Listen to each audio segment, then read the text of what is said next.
Dito po ako titira sa lugar nito kasama ng dalawa kong mga anak. Very challenging po yung buhay kasama ng pagsisikap. Ito po yung materialis at pagkakabitan ng tanim ng guso, mga kaibigan. Ito po mga lubid.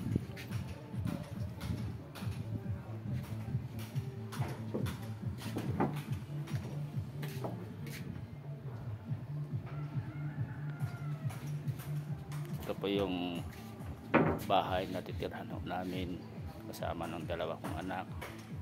May kalakihan po ito at sapagkat ay 3 kwarto po ang bahay nito. Katamtaman lang po yung laki ng kwarto. Ayan o. Ayan. Katamtaman po yung laki ng kwarto. So kailangan lang talagang masidhing pagsisikap. Narinig ko sa may-ari kanina, kausap ko, asawa ng kamag-anak ko po, ay parang balak ito o balak ito ibibinta. Nasa mga worth of 500,000 lahat ng gasto nila nito kasi matibay o hardwood po itong mga poste. Hardwood po itong poste.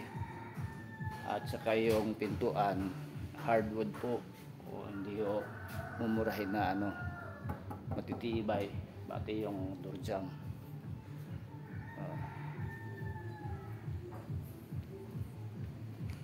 At masaya po ako dito sa bagong pansamantalang tahanan at maging hanap buhay po namin mag-ama.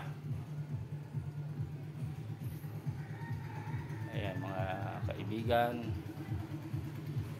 sa biyaya tulong ng Diyos ay masasabi ko po napalayo na po kami sa gulo at hindi magandang pangyayari sa kapaligiran na aming pinanggalingan. So to God be the glory po, sa Diyos po ang kapurihan sa lugar na ito.